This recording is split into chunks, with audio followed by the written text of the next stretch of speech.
생산자 책임 재활용 제도는 제품의 생산자에게 제품과 포장재의 폐기물에 대하여 일정량의 재활용 의무를 부여하는 제도입니다. 이를 이행하지 않을 경우 재활용에 소요되는 비용 이상의 재활용 부과금을 생산자에게 부과하는 이 제도는 2003년 국내에 첫 시행되었습니다. 이 제도는 폐기물을 소각, 매립 등으로 처분하기보다 재활용이나 재사용을 활성화해 자원의 활용을 늘리는 데 목적이 있는데요. 무슨 말인지 모르겠다고요? 자, 우리 모두 해부학자가 되어 키워드별로 하나씩 분해해보자고요. 생산자 책임제도, 영어로는 Extended Producer Responsibility로 약자를 사용해 흔히 EPR 제도라고 부릅니다. 확대된 생산자의 책임, 무엇이 확대되었을까요? 과거에는 생산자들이 제품을 생산하면 이를 판매하는 시점까지만 책임을 지고 제품을 사용한 후에 발생된 폐기물은 소비자와 지자체가 처리하였는데요. EPR 제도의 도입 이후에는 생산자가 폐기물의 회수 및 재활용까지 주도하도록 생산자의 책임이 확대되었습니다. 그렇다면 EPR 제도가 의미하는 생산자는 도대체 누구일까요? 예를 들어 볼게요. 우유가 우리 손에 들어오기까지의 과정을 같이 상상해 볼까요? 먼저 제지회사에서 우유팩 포장재의 원료를 만들어내요. 그 다음엔 우유팩을 만드는 회사가 원료를 가공해서 코팅된 우유팩을 만들어내겠죠? 이 우유팩을 우유회사가 사와서 우유를 담고요. 우유회사가 유통체인을 통해 슈퍼로 보내서 소비자가 우유를 구입하게 됩니다. 이게 바로 제지회사에서 동네 슈퍼까지 생산의 고리가 형성되는 것입니다. 모두가 생산자인 거죠. 그럼 EPR 제도가 지정하는 재활용 책임이 있는 생산자는 누구일까요? 모두를 생산자로 정할 것인지 한 곳 혹은 두 곳만 생산자로 정할 것인지 또는 지배력이 가장 강한 한 곳만 정할 것인지 정하기 나름입니다. 그렇지만 생산자가 많아지면 많아질수록 많은 기술력과 행정력이 필요하겠죠? 그래서 대부분 한 곳으로 생산자를 정하게 되는데요. 대개의 경우에는 식품이든 음료든 내용물을 넣어 포장해서 판매하는 사람, 딜러를 생산자로 한정합니다. 예컨대 포장재 재질을 재활용이 잘 되게끔 바꾸게 하려면 어떻게 할까요? 라고 했을 때 용기 선택 결정권이 누구에게 있는지에 주목하게 되는 거죠. 마지막으로 EPR 제도의 책임은 어떤 것일까요? 물리적 책임과 비용 부담의 책임으로 구분되는데요. 물리적 책임은 포장재 폐기물의 수집, 선별, 재활용을 수행하는 책임을 이야기하고요. 비용 부담의 책임은 이 물리적 책임을 수행하는 데 드는 비용을 조달하는 책임을 말합니다. 이 두 가지의 책임이 모두 제품의 생산자에게 있다는 것이죠. 자, 이제 EPR 제도가 어떻게 작동하는지 살펴볼까요?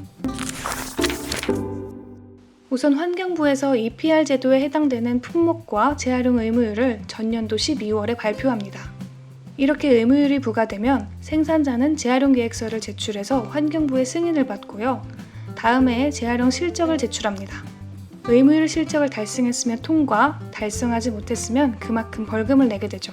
이 벌금을 재활용 부과금이라고 하며 법에 명시되어 있는 재활용 기준 비용에 실적 달성을 못한 비율과 비용 산정 지수 등을 곱해서 부과를 하게 됩니다. 다시 우유팩의 예를 들어 볼게요. 우유팩은 20%의 의무율을 가지는데요. 예컨대 우유팩 100개를 시장에 팔았다면 20개를 의무적으로 재활용해야 하는 것이죠. 만약 우유팩 20개 중에 16개만 재활용하고 4개는 재활용하지 못했다면 재활용하지 못한 4개에 대한 벌금을 지불하게 됩니다. 생산자가 제품 및 포장재를 직접 수거해서 재활용하는 것에 어려움이 있다면 이에 해당하는 분담금을 한국포장재 재활용 사업공제조합에 지불하는데요. 이 공제조합은 생산자 책임기구로 생산자의 의무를 대행합니다. 공제조합은 이 분담금을 재활용 지원금과 공제조합을 운영하는 운영비로 사용합니다. 이 재활용 지원금은 다시 한국순환자원유통지원센터를 통해서 제품 및 포장재를 회수하고 재활용하는 지원금으로 사용됩니다. 재활용 업체의 실적에 따른 지원금을 주는 등 재활용 실적에 대한 실제적인 관리를 이 센터에서 하는 것이죠.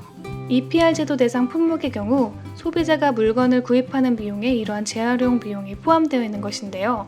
EPR 제도, 과연 이대로 괜찮을까요?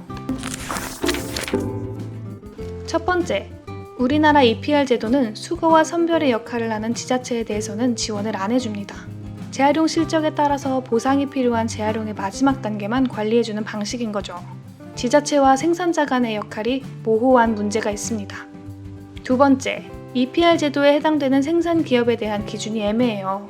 생산자 책임 재활용에 대한 의무가 부여되는 대상 기업이 매출 기준으로 10억 미만인 기업이다 보니 일부 기업에서는 편법적으로 유사 제품을 생산하거나 매출을 10억 미만으로 낮춰 EPR 제도를 빠져나가는 경우도 발생하고 있습니다. 세 번째, EPR 제도에서 이야기하는 생산자의 책임이 제품 및 포장재의 재활용을 활성화하기 위한 방안으로만 국한되어 활용되고 있어요. 외국의 사례처럼 재활용에 대한 인식 제고 캠페인을 위한 비용 부담 등으로 확대될 필요가 있죠. EPR 제도는 결국 책임의 문제입니다. EPR 제도 대상 제품이기 때문에 분리배출 표시를 한 것이고, 분리배출을 하면 재활용을 하겠다라는 것을 전제로 소비자로부터 비용을 거둔 것인데요. 그렇다면 재활용 책임은 생산자가 가지고 있는 것이죠. 이러한 책임의 관점에서 소비자는 비용도 지불하고 분리배출도 했으니 자기 역할을 다한 것인데요. 올바른 분리배출 이후에 재활용이 안 되는 것은 소비자의 역할을 넘어서는 것이며 생산자의 책임을 추궁해야 하는 문제입니다.